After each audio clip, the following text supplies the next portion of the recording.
Gente querida, que a graça e a paz de Jesus esteja com seu coração. Estamos de volta com a nossa live diária.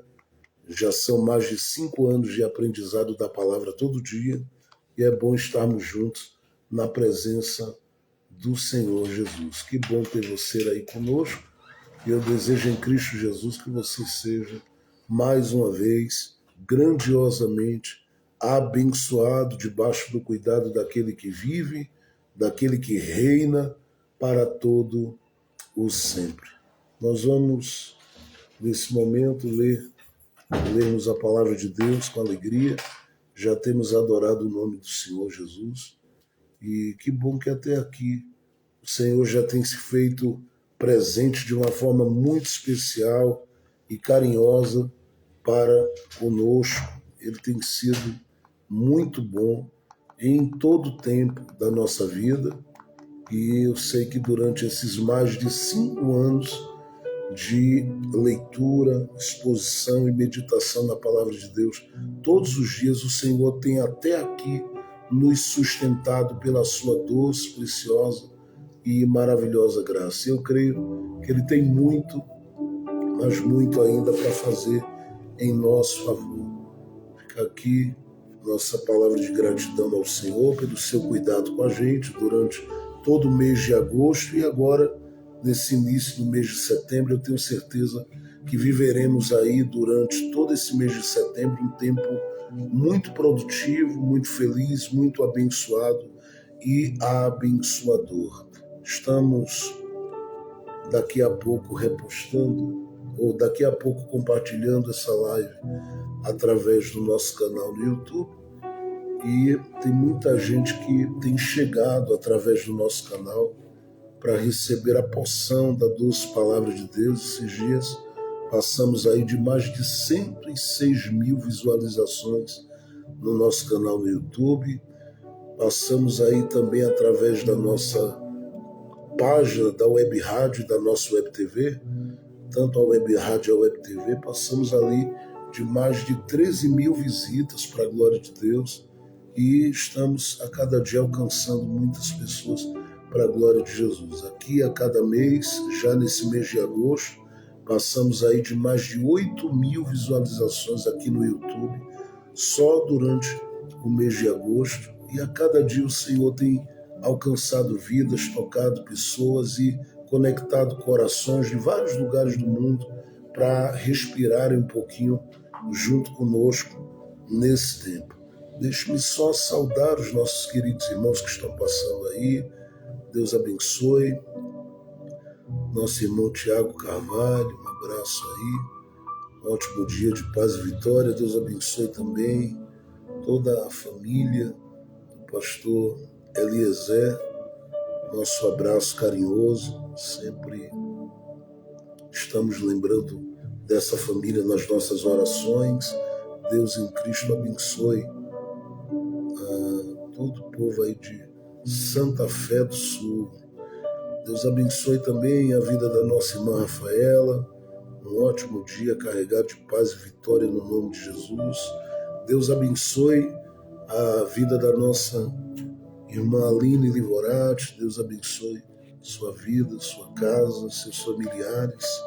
Um ótimo dia debaixo do cuidado e da proteção de Jesus. Deus abençoe também a vida do nosso irmão Souza, irmã Fernanda. Deus conceda aí um dia de vitória e de paz para a glória de Jesus. Obrigado pelo carinho e a consideração de sempre. Deus abençoe a nossa irmã Viviane. Um ótimo dia também debaixo da graça do cuidado de Jesus. Deus abençoe a vida da missionária Lucivânia Santos. Deus abençoe a vida do Brian. Deus em Cristo abençoe a vida da Laura Stefano, que tenham todos um dia abençoado para a glória de Jesus. Deixa-me ver mais. A nossa irmã Paula, Deus abençoe um ótimo dia debaixo da graça e do cuidado do Senhor Jesus sobre toda a sua casa. Deus abençoe também nossa pastora Eliane, pastor Gilvan, Que o Senhor continue abraçando, confortando, consolando o coração dessa família que de domingo para cá tem vivido um tempo aí de luto, e eu sei que o Senhor vai continuar sustentando com a sua mão forte, porque em tudo o nome do Senhor é sempre glorificado na vida daqueles que o amam e que o adoram. Nós vamos ler a palavra de Deus, queridos. Nós vamos ler a palavra de Deus. Nós já fizemos uma leitura aí na primeira epístola de Pedro, mas eu quero voltar o olhar com você para um texto bíblico e para uma passagem da Bíblia Sagrada. Eu quero olhar com você com muito carinho.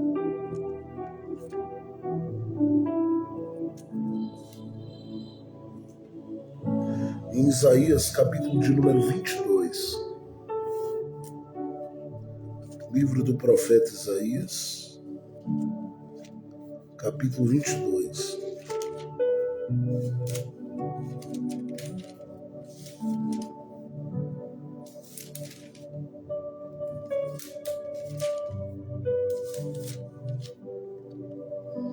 Eu quero compartilhar apenas uma palavra profética com você, com muita alegria. Quero compartilhar uma palavra profética aqui com o seu coração. Deus é bom. Estamos felizes nesta manhã pelo cuidado do Senhor conosco. Tem sido sempre muito bom saber que o Senhor tem estado conosco aqui. Eu quero compartilhar uma palavra profética rápida, objetiva, para que você guarde no seu coração.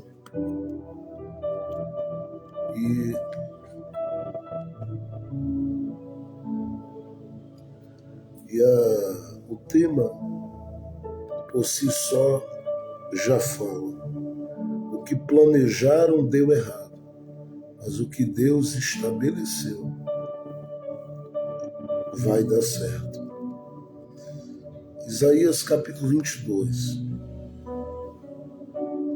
Nós vamos ler a partir do verso de número 15. Diz assim a palavra de Deus. O Senhor dos Exércitos diz assim: entra e vai ter com este tesoureiro, vai ter com Sebna, o mordomo, e diz-lhe: o que tens aqui? Ou quem tens aqui?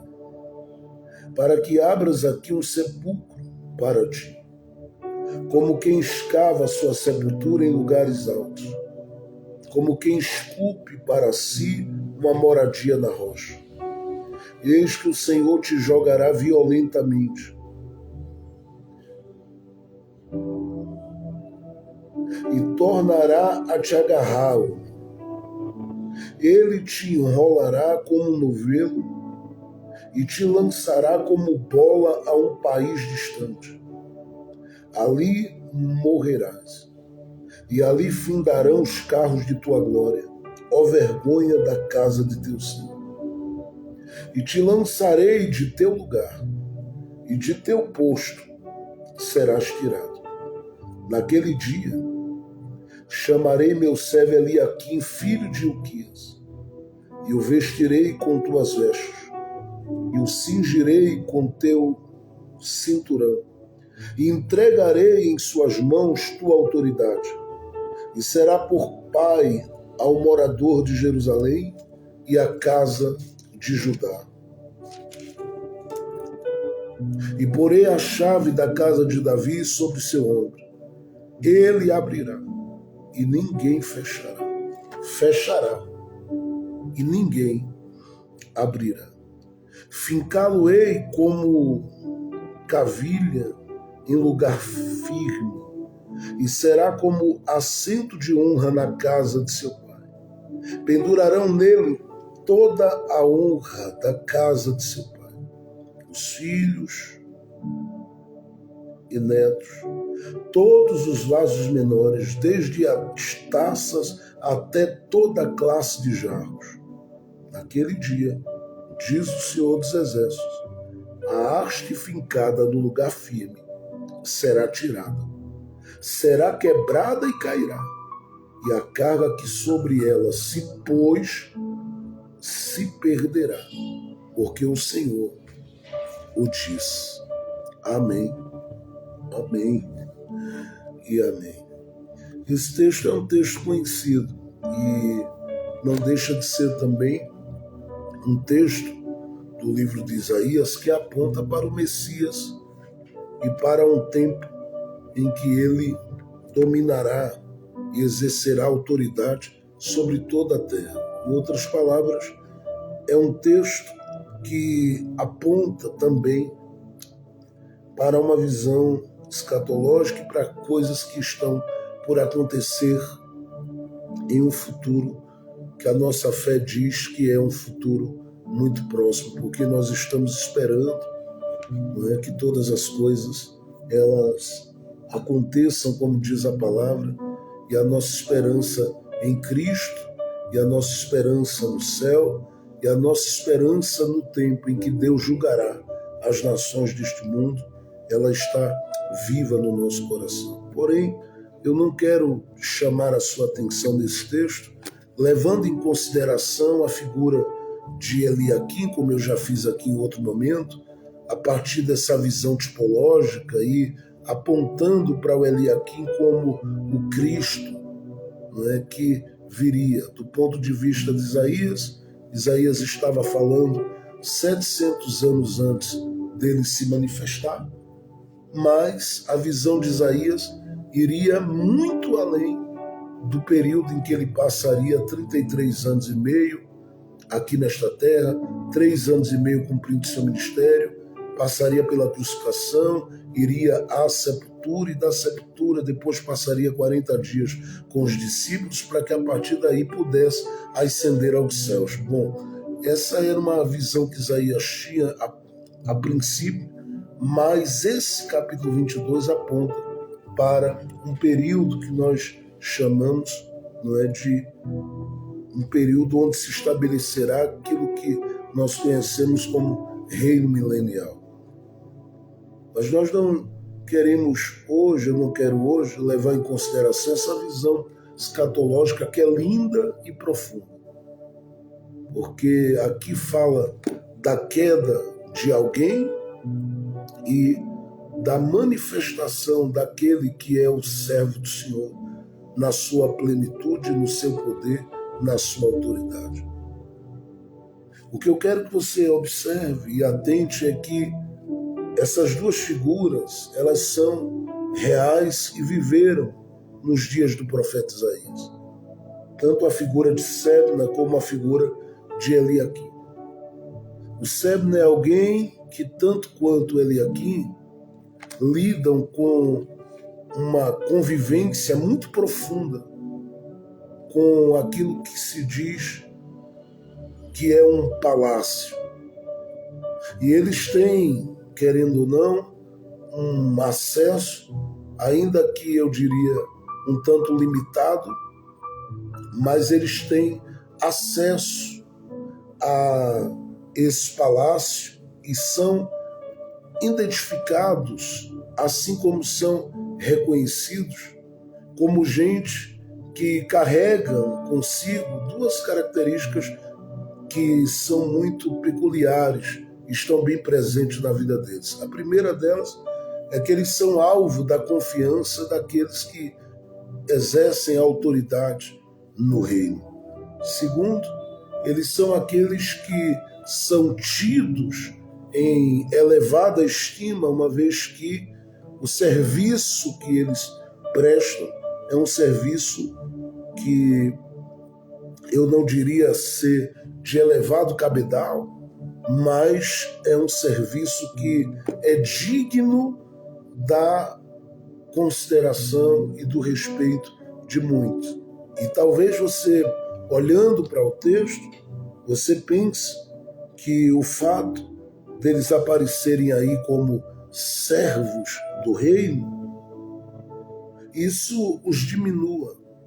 Porque quase sempre que nós olhamos para o Antigo Testamento, e a gente pensa em rei, no que diz respeito a ser gente influente no lugar, nós quase sempre pensamos na figura de príncipes ou daqueles grupos que compunham uma determinada elite que estava ali para aconselhar o rei, para ajudar o rei na tomada de decisões e nas ações que quase sempre o rei fazia. Porém, eu não quero aqui levar em consideração o fato de que esses também são importantes, mas essas duas figuras que aparecem aqui, elas são importantíssimas, elas são relevantes, e são tão relevantes que, no que diz respeito a essas duas figuras, aparece um profeta para falar com elas. E eu não sei se você já tentou, já leu o livro do profeta Isaías, como eu li inúmeras vezes. Eu sempre fiquei atento para as profecias de Isaías, levando em consideração o fato de que Isaías não está aqui profetizando individualmente para pessoas específicas constantemente. Não. Quando isso acontece é porque Deus levou em consideração essas figuras e viu que eram figuras influentes e relevantes. Se você levar em consideração o capítulo 37 e o capítulo 38 de Isaías, você vai ver Isaías falando com o rei. Se você levar em consideração o contexto que Isaías vivia, até o capítulo de número 6, por exemplo, do seu livro, Isaías está ali entre os da realeza. Ele é alguém que tem sangue real. Ele tinha um parentesco, uma ligação com quem ocupava o trono, até o dia que Deus decidiu se revelar e se manifestar para ele. Logo, aquilo que ele vai falar e vai dizer de forma individual quase sempre envolve gente grande, de peso e influente. Talvez seja por isso que o próprio Deus faz questão de trazer uma profecia de tamanha grandeza dentro desse capítulo 22. Porque ele vê essas figuras, eu não diria como aqueles que reinam e exercem a autoridade no reino, assentado no trono, porém, vê essas figuras como gente que são tão relevantes e tão importantes quanto. E talvez sejam importantes e relevantes pelo fato de que o próprio Deus olha para essas figuras e os usa dentro do seu tempo para influenciar, para instruir, para orientar, para servir e cooperar no reino com o rei. E quando aparece aí no capítulo 22, no verso de número, a partir do verso de número 15, essas figuras sendo citadas aqui, nós percebemos a partir do texto bíblico que o Sebna, por exemplo, é apresentado como o tesoureiro.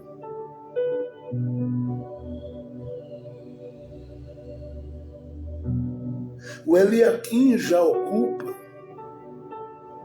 uma posição de, eu diria, de um mordomo. Mas tudo que ele faz dentro desse palácio influencia em toda a estrutura do palácio. E talvez seja isso que causa uma inquietação profunda na figura de Sebna, que eu já citei aqui pregando em outro momento, quando trouxemos aqui uma visão tipológica desse texto. O Sebna que aparece aqui, ele aparece como essa figura que está inquieta com a existência de um Eliaquim naquele território. E ele, em vez de se ocupar com a sua missão e a sua tarefa, ele deixa a sua tarefa e a sua missão por alguns dias de lado para se dedicar a duas outras coisas.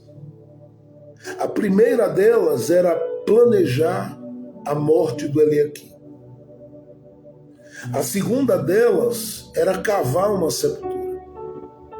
O que ele sabia, o que ele não levava em consideração e não sabia, é que no reino os olhos de Deus estão observando tudo aquilo que é feito por homens que planejam o mal contra a gente, que Deus tem negócio nessa terra. E por não saber disso, ele vai cavando. E por incrível que pareça, Deus não aparece para dizer a Isaías, vai ao encontro dele antes que a cova fique pronta. Deus deixa terminar. E eu fiquei me perguntando aqui, por muito tempo, por que o Senhor não interviu antes que a cova começasse a ser cavada? E o Espírito do Senhor me trouxe ao entendimento que Deus precisa permitir que os homens que planejam o mal contra a gente que ele tem negócio, eles pensem que conseguiram estar de forma adiantada à frente de qualquer possibilidade de defesa e de autoproteção desses homens. Só que cada um vai descobrir, e vai descobrir de uma forma muito séria. E eu digo cada um porque a história ela não vai chegar só a mim e a você, mas ela vai cruzar os ponteiros do tempo e vai atingir a todos naquele reino, naquela época. Vai ficar muito claro isso, que essa história vai se espalhar, até porque Deus disse que ia exaltar alguém, apesar do que outro alguém estava fazendo contra este alguém. Então o que eu estou aqui afirmando é que enquanto Sebna estava trabalhando, tramando, pensando, Deus estava dando corda para ele, colocando de uma forma mais clara e deixando ele avançar, pensando ele que conseguiria fazer as duas coisas que ele mais queria com relação ao Eliaquim, que no reino era tão influente quanto ele, uma vez que ele era tesoureiro e o Eliaquim era mordomo, mas era um mordomo ouvido por quem estava assentado no trono e por quem ocupava o lugar no palácio. Então o Sebna começa a tramar isso e ele tem duas intenções aqui. Porque quando eu falo que ele estava planejando matar e ele estava cavando a sepultura para enterrar, ele queria com isso fazer duas coisas com Eliaquim. O que é muito comum acontecer e pairar nos pensamentos de pessoas que não conseguem lidar bem com a ideia de que você está vivo, de que você está com os dons de Deus influenciando, de que você está com aquilo que Deus plantou na sua vida, ocupando um determinado espaço, um determinado lugar e vivendo aquilo que o Senhor projetou para você viver. Então por que eu estou falando isso aqui? Porque no coração do Sebna, ele quer apagar o Eliaquim. A ideia é tirar o Eliaquim do alcance visual das pessoas, para que o exemplo dele não fale, para que a fidelidade dele não fale, para que aquilo que ele carrega consigo como convicção e talento, isso não seja percebido e levado em consideração. Segundo, ele quer que toda a memória, toda a história, melhor dizendo, do Eliaquim, ela seja colocada num buraco, de modo que ninguém leia, saiba ou tome conhecimento das coisas que o Eliaquim fez, realizou e viveu. E aparentemente ele consegue. Porque se não fosse Deus entrando na história, nós não saberíamos nada do Eliaquim. Só que para Deus, enquanto planeja o mal contra a sua vida, sua fidelidade fala. Eu vou dizer isso novamente porque Às vezes a gente está perdendo a noção dessa verdade bíblica. Para Deus, a nossa fidelidade, ela fala. E não importa em que situação ou condição você está a partir do que fizeram contra você, sua fidelidade vai continuar falando. Segundo, o seu serviço para Deus, ele é uma expressão de amor, de temor, de tremor e de graça, que você levou em consideração e decidiu honrar e valorizar. De modo que tudo isso grita diante de Deus, ao ponto de Deus descer para lhe defender. Se você nada fez e nada faz no reino e para Deus, talvez em algumas situações Deus não compre sua briga. Mas se Deus olha para o depósito, Deus olha para o celeiro e ele vê que você é alguém que tem currículo, se ele vê que você é alguém que tem serviço prestado, ele vai pelejar por você nas questões que envolvem a sua vida. Ele vai pelejar por você nas questões que envolvem a sua história. E é por isso que muitas vezes o nosso coração precisa simplesmente se colocar diante de Deus como quem diz: eu sei que o Senhor vai tomar a frente dessa situação. E porque nós sabemos, nós precisamos aprender a descansar. Por quê? Porque, primeiro, ninguém vence quem está na lista de Deus. Por mais que planeje, ninguém vence quem está na lista de Deus. Segundo, não há ninguém que consiga arrancar de Deus quem de Deus é. Porque para tocar em mim, para tocar em você, eu e você, nós precisaríamos estar totalmente fora, longe da curva da graça. E não há possibilidade de vivermos isso, porque por mais falhos, por mais limitados, por mais pecadores que nós sejamos, e todos nós somos, nós não temos como escapar de Deus. Alguém já disse um dia: você escapa de um raio, mas não escapa da mão de Deus, do cuidado de Deus, da proteção de Deus, do favor de Deus. E eu creio que é uma realidade. Porque o Salmo de número 139, quando faz menção de Deus em sua sabedoria, em sua autoridade e em sua totalidade, diz que não há para onde eu e você venhamos a fugir que Deus não esteja nos vendo.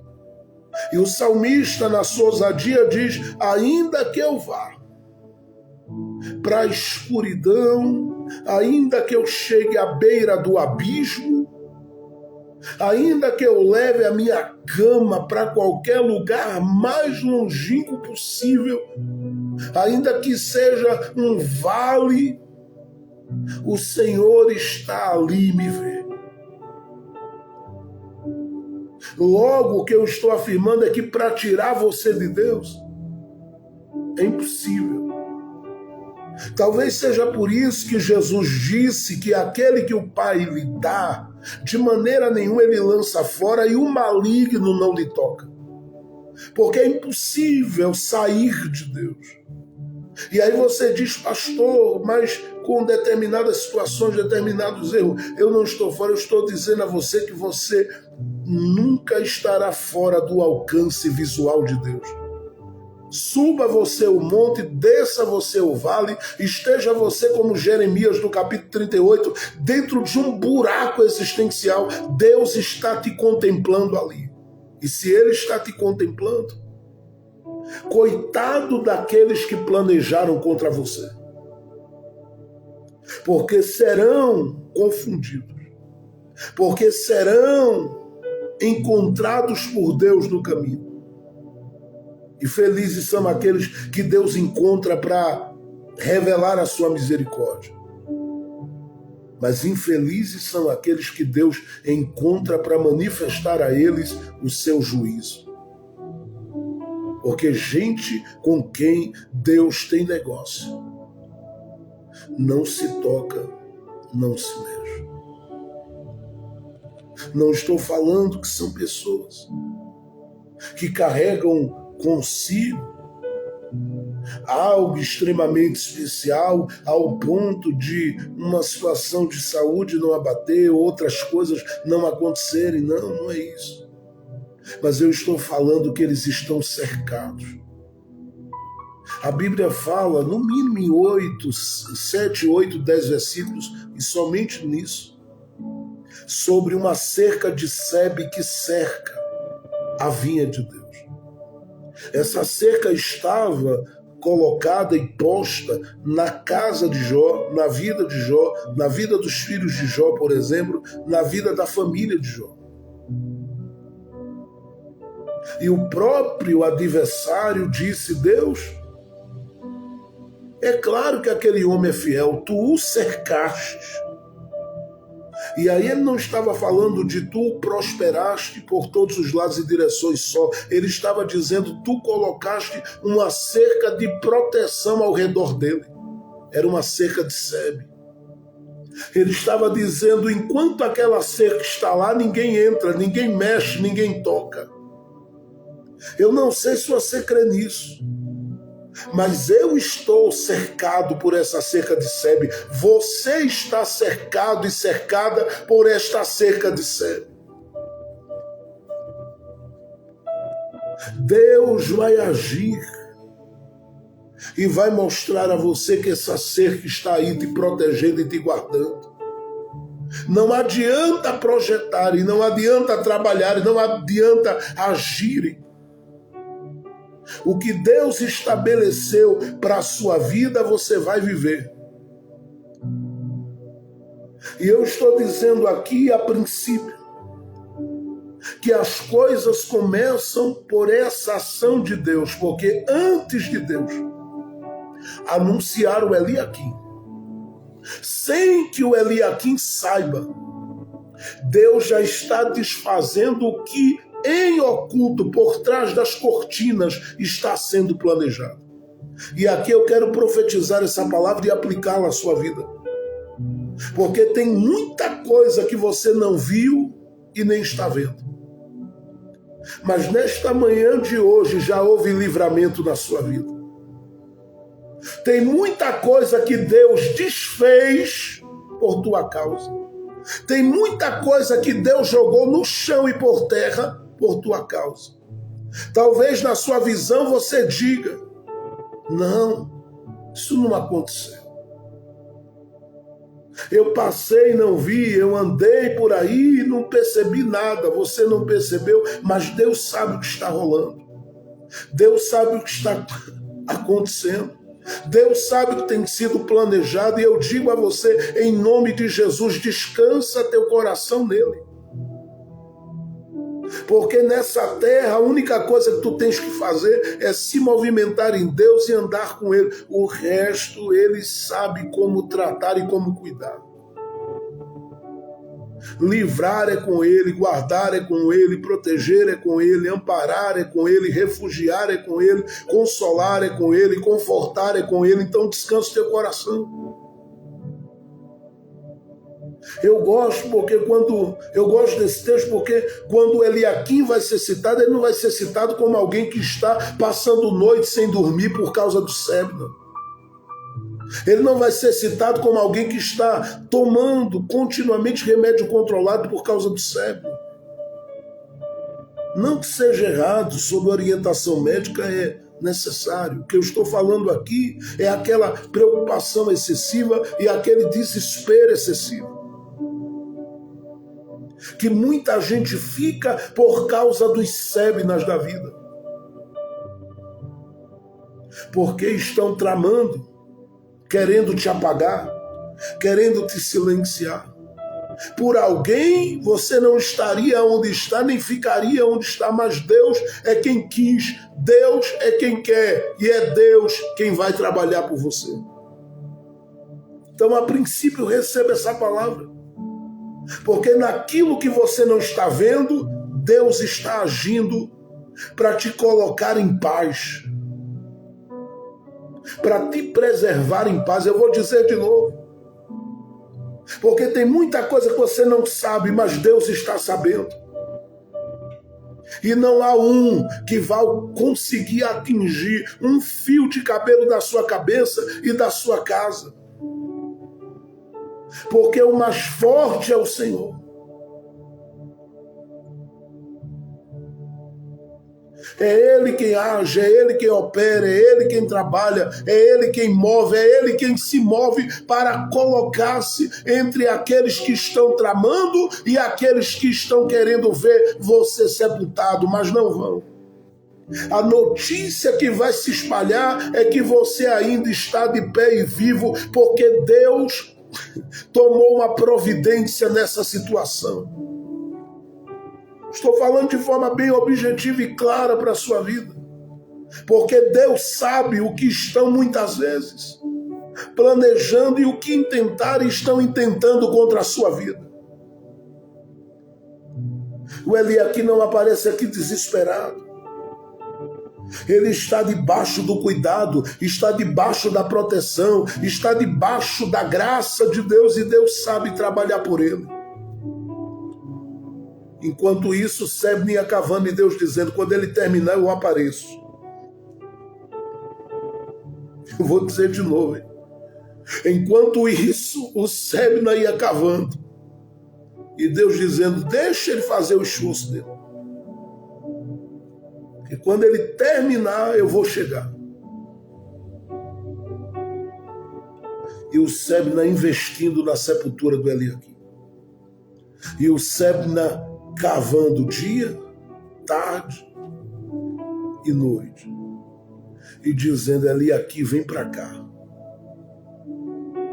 Não vai viver, não vai respirar, não continuará atuando e atuante, não continuará produzindo e crescendo para a glória de Deus. Só que Deus olhando e dizendo, deixa ele pensar que vai ser assim. Deus sabe rasgar os planos de alguém. Deus sabe tocar fogo nos projetos malignos de alguém. Deus sabe desfazer dos laços e das ciladas na vida de gente com quem ele tem plano e com quem ele tem negócio. E é por isso que você tem que ficar com o coração descansado. Porque o que Deus começou, ninguém vai impedir. O que Deus planejou e projetou, ninguém vai atrapalhar. E aqui eu quero que você entenda uma segunda coisa.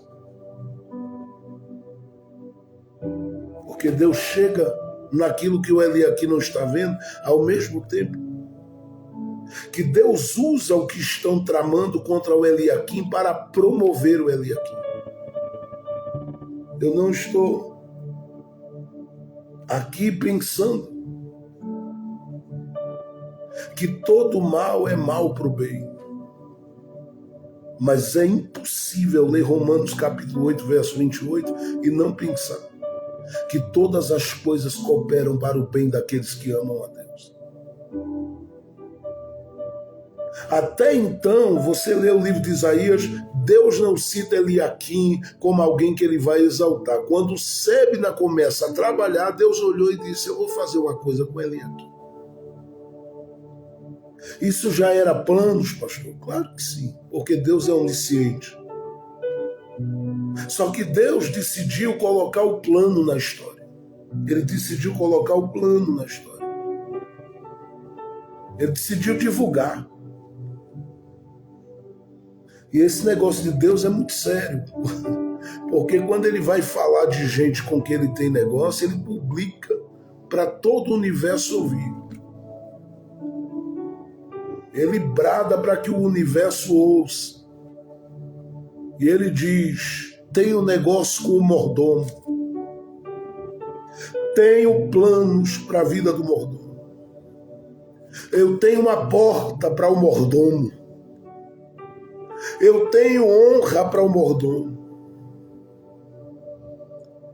Foi o Sebna começar a planejar, Deus disse: eu vou começar a levantar o meu pequeno. E aqui eu quero lhe dar uma palavra de Deus para a sua vida. Porque Deus vai começar a lhe projetar na desonra que alguém está querendo praticar contra você. Te prepara para ver a colheita que vem por aí. Te prepara para ver a multiplicação que vai acontecer nisso aí. Te prepara para ver o sopro da graça que Deus dará nos próximos dias. E como Deus pelejará sobre a sua vida a partir daí. Escute o que eu estou lhe dizendo, porque é profético. Foi o Sebna começar a trabalhar, Deus disse: eu vou levantar Eliaquim. E o que é que Deus disse que faria com Eliaquim? Antes que eu fale do que Deus disse que faria com Eliaquim, veja o que ele diz que faria com o Sebna. Primeiro, ele disse: olha, Sebna, por que tu estás cavando isso aí? O que tu tens aqui com essa sepultura? E a quem tens tu aqui? Ou seja, isso aqui não é sepultura familiar. E é claro que Deus sabia, Deus só queria que o indivíduo falasse, mas por incrível que pareça, ele não fala.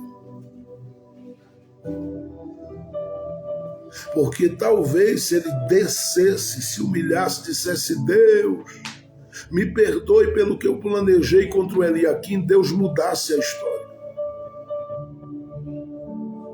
Mas não. Não. Deus sabia muito bem.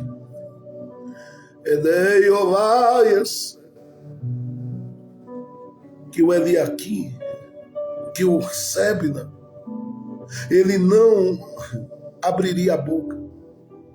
Eliaquim não está vendo, Eliaquim não está sabendo. Enquanto Deus está tratando com o céu. E aí Deus diz a ele: olha, primeiro, o que você está cavando é para você mesmo. A sepultura que você abriu pensando que vai matar o meu, é você quem vai cair dentro dela. Segundo, antes que você caia nessa sepultura, olha o que Deus diz. Eu vou fazer de você como se faz com uma bola. Eu vou fazer com você como se faz com uma bola. Eu vou lhe chutar como se chuta uma bola para uma terra bem distante. Deus estava dizendo: você está planejando tirar o meu de cena, mas é você quem vai sair de cena. E como eu sou o que sou, eu lhe farei descer a sepultura que você mesmo cavou. O Sebna era para gritar desesperado, pedir misericórdia, mas não fez. Porque não se arrependeu enquanto havia tempo. Deus disse: eu vou tratar com você. Só que antes que Deus trate, ele vai ouvir algumas coisas. E o que é que ele vai ouvir? Ele vai ouvir do que Deus fará com Eliaquim. E Deus disse 3 coisas que faria com Eliaquim. Observe no capítulo 22, por favor. Eu só vou ler e a gente encerra.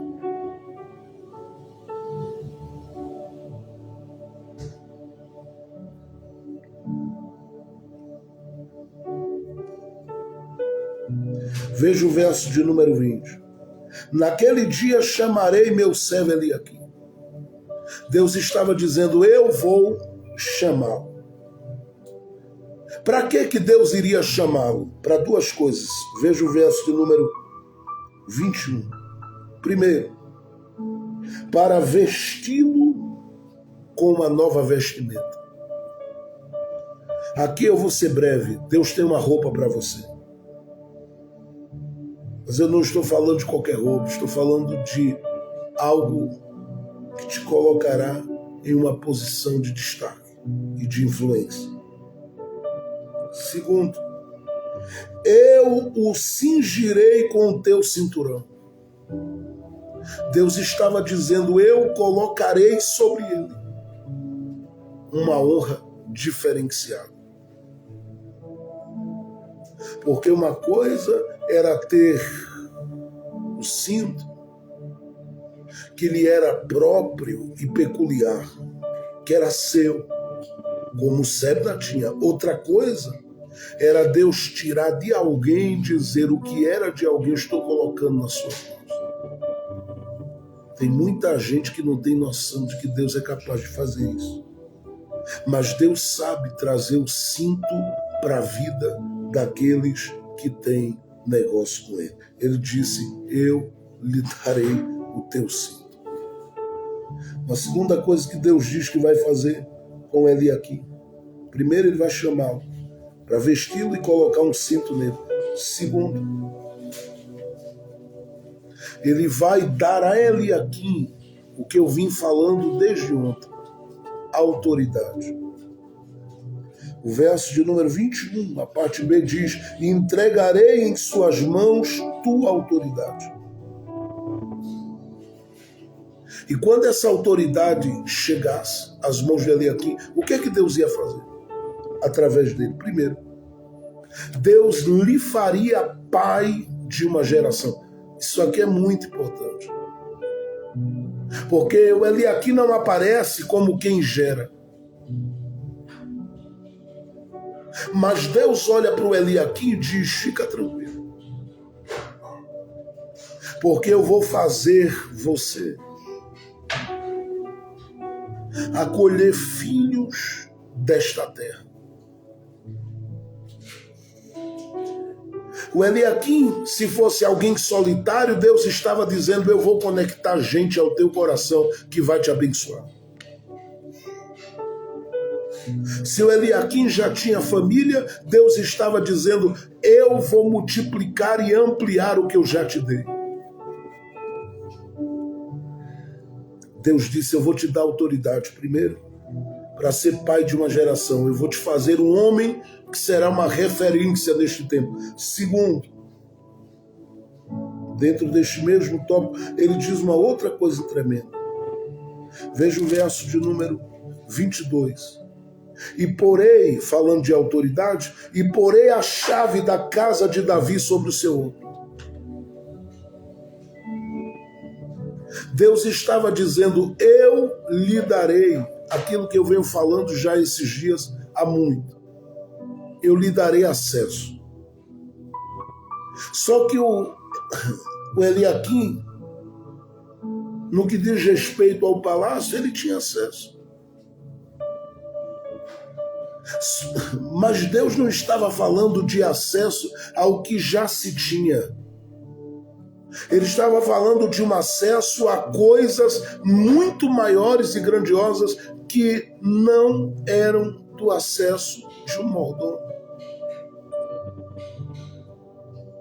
Ele estava falando que daria a ele coisas que foram reservadas ao longo da história e que eram coisas para a gente da prateleira de cima. E esta palavra tem endereço aqui nesta manhã. Porque o Senhor Deus sabe muito bem quem é o indivíduo, quem é a pessoa que Ele vai levantar neste tempo para galgar coisas maiores. Guarda no teu coração essa palavra, porque Deus sabe no território como colocar gente que Ele tem negócio em lugares mais altos.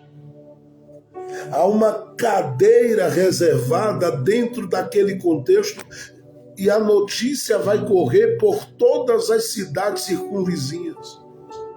Porque muita gente vai dizer o que ela, o que ele. Chegou a hora de Deus na sua vida. Chegou o tempo de Deus na sua vida. Chegou a fase de Deus na sua vida. Mas em terceiro lugar, as Escrituras dizem que o Senhor daria ao Eliaquim uma outra coisa. Olha o que diz o texto. Ele faria uma terceira coisa pelo Eliaquim. Veja aí o verso de número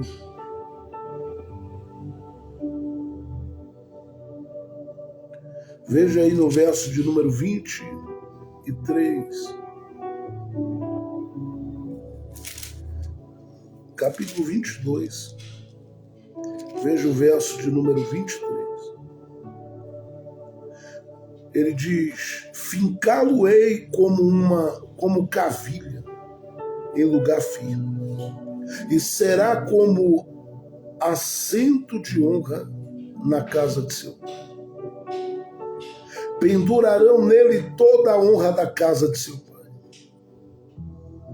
Os filhos e netos, todos os vasos menores, desde as taças até toda a classe de jarros. Aí ele diz assim: naquele dia, diz o Senhor, o prego pregado em lugar firme será tirado.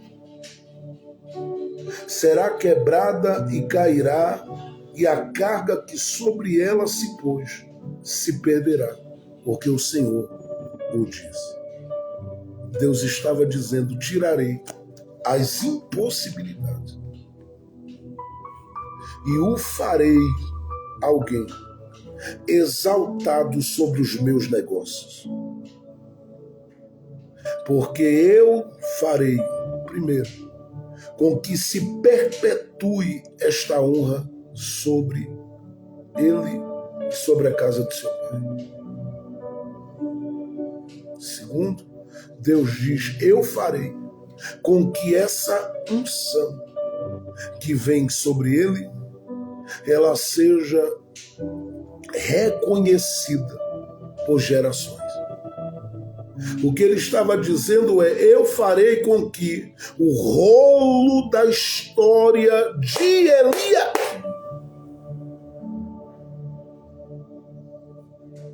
não seja de forma nenhuma queimado e destruído. Porque a história vai mais longe do que o sebe na pinçala.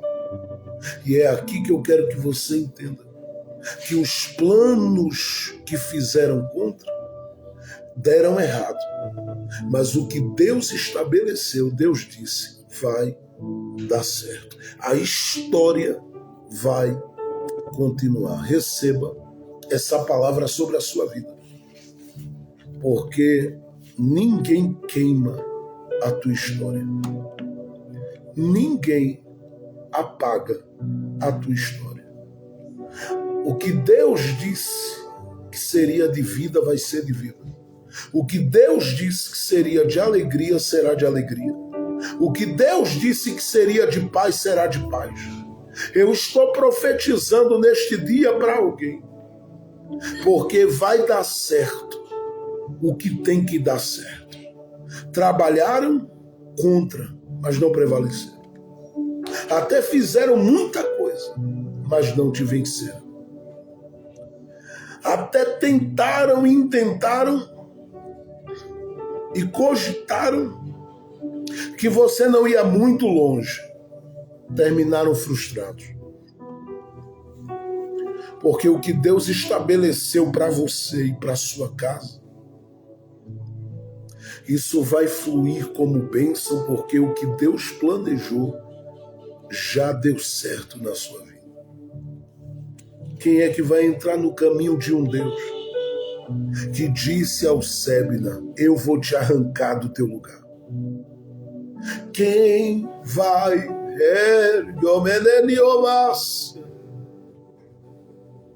quem é que vai tentar impedir o fluir da graça de Deus sobre seu coração e a sua vida, se nos planos de Deus, Deus disse que a história vai continuar.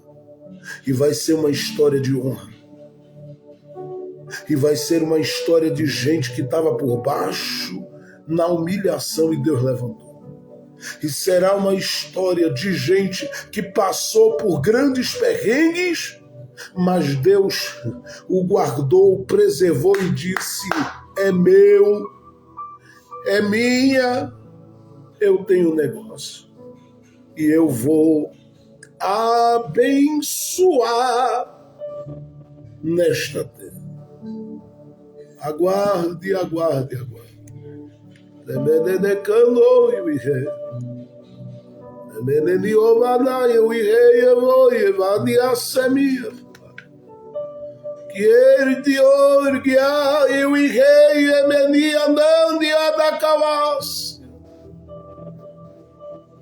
Prepara o coração aí, porque tu vai celebrar. Quando tu lembrares de onde Deus te tirou, onde Ele te assentou, com quem Ele te colocou à mesa e o que Ele fez contigo, tu vais chorar de alegria, porque Deus não deixará que prevaleçam os planos dos maus contra ti.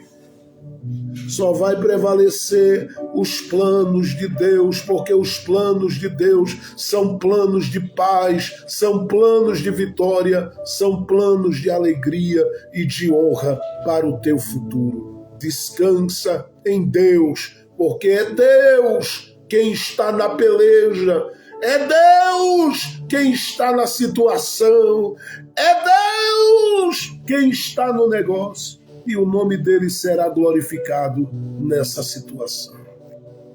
Querido Deus e eterno Pai de nosso Senhor e Salvador Jesus Cristo, nós te agradecemos, ó Deus, por esse tempo na tua presença. E oramos a ti, ó Deus, colocando todos os pedidos de oração que têm chegado até a gente. Tu sabes, ó Deus, a necessidade do homem, da mulher, e tu sabes o que cada um dos teus filhos tem planejado, projetado e desejado para esses dias. Abre as portas dos céus sobre ele. Faz favorecê-lo. Traz um tempo de favorecimento, um tempo de honra, um tempo de alegria, porque há muito teu filho chora, há muito a tua filha chora, há muito alguém, Senhor, que passou pelo beco da humilhação chora, mas é tempo do Senhor abrir uma porta dentro deste negócio e começar a fazer o teu nome ser engrandecido e glorificado na vida do teu filho.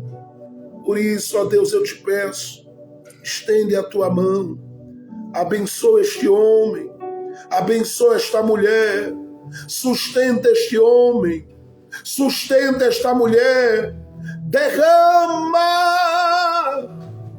daquilo que tu tens no teu coração reservado para este tempo, porque há uma porção para este tempo, há coisas para estes dias, há coisas para este tempo, e ninguém vai impedir o que tu tens reservado. Tu vais levantar homens e mulheres que estão, Senhor, em humilhação. Tu vais honrar homens e mulheres que estão em humilhação. Tu vais mover as tuas mãos e o teu nome será glorificado. Por isso abre os céus, por isso abre as portas e mostra à tua filha, ao teu filho mais uma vez a tua bondade, a tua fidelidade, o teu cuidado de Deus. Eu te peço no nome de Jesus, fica conosco e em nós.